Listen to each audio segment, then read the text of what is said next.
삼성의 로봇 사업 성패는 로봇을 몇 대 파느냐가 아니라 보험료라는 숫자에서 먼저 드러날 겁니다. 왜냐? 이 산업의 병목은 성능이 아니라 책임에 있기 때문이죠. 한번 생각해보세요. 챗GPT가 틀린 답을 내놓으면 어떻죠? 짜증이 나죠? 그런데 사람은 안 다칩니다. 로봇은 다릅니다. 틀리면 사람이 다치죠. 이 차이가 산업의 성격을 통째로 바꿉니다. 아니, 그래도 기술력만 좋으면 어떻게든 되는 거 아니냐? 자, 아닙니다. 사실 우리는 이미 똑같은 걸 한번 목격했죠. 바로 자율주행입니다. 자율주행 기술 지금 어느 정도 수준입니까? 상당히 올라와 있죠. 그런데 도로 위에서 실제로 퍼지는 속도는 어땠습니까? 다들 예상했던 것보다 훨씬 느렸습니다. 왜냐? 사고가 났을 때 누가 책임지느냐가 정리가 안 됐기 때문이죠. 제조사가 책임질 거냐? 소프트웨어 회사가 책임질 거냐? 아니면 운전석에 앉아있던 사람이 책임을 질 거냐? 기술력만의 문제가 아니라 책임이라는 벽이 확산 속도를 크게 늦췄습니다. 자, 그럼 로봇은 어떨까요? 오늘도 시작 전에 퀴즈 하나 내보겠습니다. 전기가 세상에 나왔을 때 이 전기를 세상의 수많은 건물 안으로 들어올 수 있게 그 문을 연 건 누구였을까요? 에디슨? 정부? 아니면 뭐 학회 같은데? 자, 아닙니다. 정답은 화재보험사들이었죠. 130년 전에 시카고에서 있었던 일을 한번 살펴보시죠.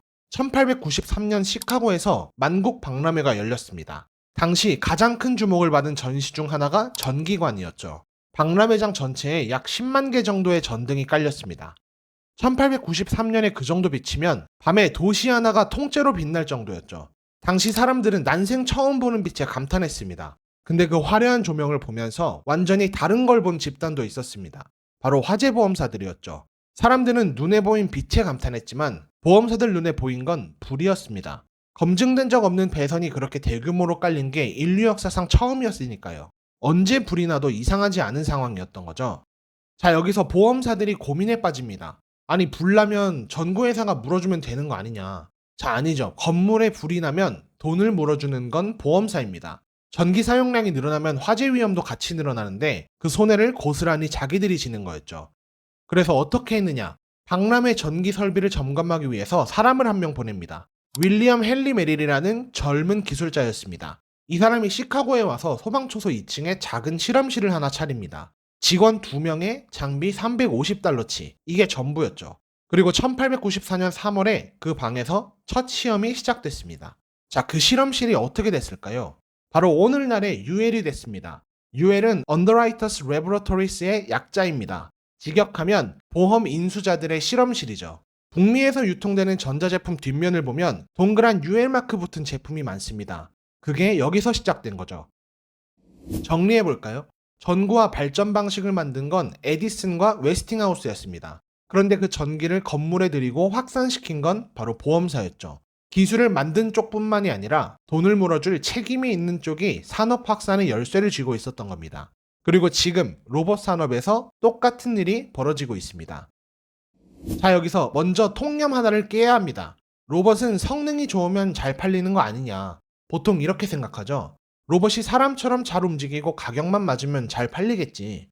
자, 그렇지 않습니다. 기업의 입장에선 시연 영상만 보고 로봇을 사진 않죠. 유튜브에서 로봇이 뒤로 공중제비 도는 거 아무리 나와도 그것만으론 결제가 안 떨어집니다. 기업이 로봇을 사려면 구체적인 숫자가 필요합니다. 로봇 한 대에 얼마나 드는가? 고장이 나서 라인이 멈추면 하루 손해액이 얼마인가? 작업자가 다치면 배상액이 얼마인가? 앞에 두 가지는 비교적 계산이 쉽죠. 그냥 견적을 뽑으면 되니까요. 문제는 세 번째입니다. 이 숫자가 정확하게 안 나오면 기업 입장에선 대규모 도입 자체가 불가능해지죠. 여러분이 공장 책임자라고 생각해보세요. 로봇을 100대 들여놨는데 위에서 이렇게 물어봅니다. 사고 나면 얼마 물어줘야 되나요? 이 질문에 대답하지 못하면 로봇 성능이 아무리 좋아도 전부 리스크가 돼버리죠. 자, 그런데 보험이 하는 일이 정확히 그겁니다. 보이지 않는 위험을 계산 가능한 숫자로 바꿔주죠. 언제 터질지 모르고 얼마나 터질지도 모르는 손실을 매달 내는 예측 가능한 고정비로 바꿔줍니다. 그러니까 순서가 우리 상식이랑 정반대죠. 기술이 완성되면 보험이 따라오는 게 아니라 보험이 나와야 기계를 현장에서 꺼내 쓴다. 130년 전 전기가 딱 이랬습니다. 그리고 지금 로봇이 정확히 그 자리에 서 있죠. 자, 그러면 이런 질문이 떠오르죠. 그럼 한국 로봇보험은 언제 나오냐? 사실 로봇보험은 이미 있습니다. 2023년 11월 한국로봇산업협회가 KB손해보험, 삼성화재, DB손해보험과 손을 잡았습니다. 그리고 이런 법도 생겼죠. 인도로 다니는 배달 로봇을 운행하려면 보험이나 공제에 반드시 가입해야 됩니다. 선택이 아니라 의무죠. 그럼 어느 정도 다 준비된 거 아니냐? 자, 그런데 말이죠. 문제는 그 보험의 생김새에 있습니다. 이건 지금 단체 보험입니다. 아직 로봇별로 위험을 구분할 근거가 없다 보니까 고객들을 한 덩어리로 묶어서 계약하고 다 같이 할인받는 구조입니다. 자, 이게 무슨 뜻이냐? 비유해보자면 자동차 보험인데 할인도 없고 할증도 없는 상태입니다. 10년 무사고인 사람이나 작년에 10번 박은 사람이나 똑같은 보험료를 내는 거죠. 여러분들이 가입한 자동차 보험이 이러면 어떠시겠습니까? 10년 동안 접촉사고 한 번 안 냈는데 10번 사고 낸 사람이랑 똑같은 값 내라고 하면 가만히 안 있죠. 아니, 그럼 왜 이렇게 만들어 놨냐? 자, 이유가 있습니다. 바로 데이터가 충분하지 않기 때문이죠. 그동안 로봇 배상보험은 데이터가 없다는 이유로 가입 자체가 어렵거나 값이 비쌌습니다. 그러니까 한국의 현재 상태를 한 줄로 요약하면 보험은 있는데 요율이 없는 거죠. 뭐가 안전한 로봇이고 뭐가 위험한 로봇인지 구분할 근거가 없으니까 전부 비슷한 값으로 묶어놓은 겁니다. 자, 여기서 삼성이 중요한 이유가 나옵니다. 그럼 뭐가 위험한지 구분할 그 데이터는 대체 어디서 나오는 거냐? 보험 요율을 만들려면 반드시 사고 기록이 필요합니다. 사고율을 알아야 그 위험에 가격표를 붙일 수 있으니까요. 그럼 그 기록은 어디서 쌓일까요? 로봇이 가장 오래, 가장 많이 돌아가는 곳에서 쌓입니다. 얼마 전에 삼성전자와 삼성 SDS가 구미의 투자 계획을 밝혔죠. 제조 혁신, AI 데이터 센터 등을 목표로 19조 원 규모를 투자한다고 합니다. 근데 여기서 궁금한 게 하나 있죠. 아니, 근데 로봇으로 돈을 벌려면 결국 가전으로 가야 되는 거 아니냐?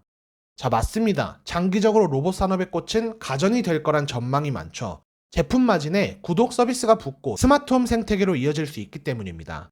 그런데 왜 하필 공장부터 가느냐? 그 이유는 공장은 로봇 전용 보험 없어도 로봇을 돌릴 수 있는 몇 안 되는 공간이기 때문이죠. 삼성 공장은 삼성 땅입니다. 지나가던 행인이 다칠 일이 거의 없죠. 사고가 나서 물어줄 상황이 와도 산재로 처리되거나 나머지 손실은 자기 돈으로 충분히 감당할 수 있습니다. 반대로 중소기업이나 물류업체, 병원, 매장은 어떻겠습니까? 위험에 대한 책임을 외부로 넘길 방법이 없으면 로봇을 들일 수가 없습니다. 즉, 로봇의 실험은 보험이 없이 시작이 가능하지만 로봇의 확산은 보험 없이 시작되기 어렵죠. 삼성이 공장에서 로봇을 돌리는 동안 어마어마한 데이터가 쌓입니다. 몇 시간 돌리는 동안 몇 번 멈췄고 몇 번 부딪혔고 사람이 몇 번 얼만큼 다쳤는가.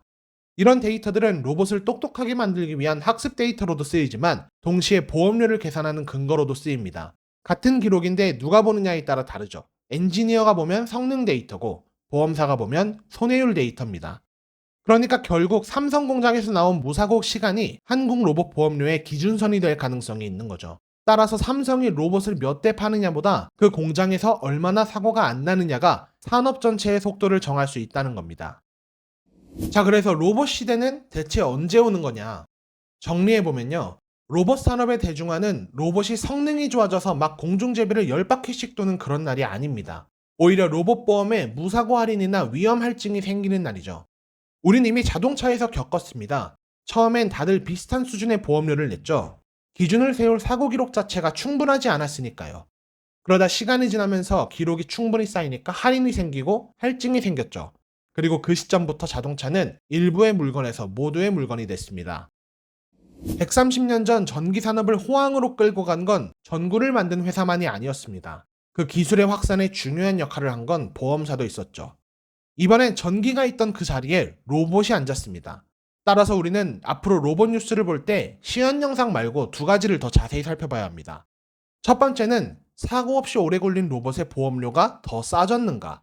만약 보험료가 내려갔다면 누군가 기록을 쌓아서 안전한 로봇과 위험한 로봇을 구분하기 시작했다는 뜻입니다. 그게 산업 호황의 시작 신호가 될 수 있겠죠. 두 번째는 AI가 잘못 판단해서 난 사고도 보상이 되는가? 이게 면책 조항으로 빠져 있다면 아직 아무도 그 위험을 떠안고 있지 못하다는 뜻이고 로봇은 아직 대중화되기 어렵다는 뜻입니다. 로봇이 얼마나 사람처럼 걷느냐, 사실 이건 우리가 볼 지표는 아니죠. 로봇을 쓰다가 다치면 누가 책임지느냐. 여기에 기준이 서고 보이지 않는 위험이 감당 가능한 비용으로 바꿔줄 보험료가 만들어질 때 그때가 진짜 시작일 수 있습니다. 자, 오늘 준비한 내용은 여기까지입니다. 구독과 댓글, 좋아요 눌러주시면 저에게 큰 도움이 됩니다. 다음에 더 좋은 정보로 찾아뵙겠습니다. 시청해주셔서 감사합니다.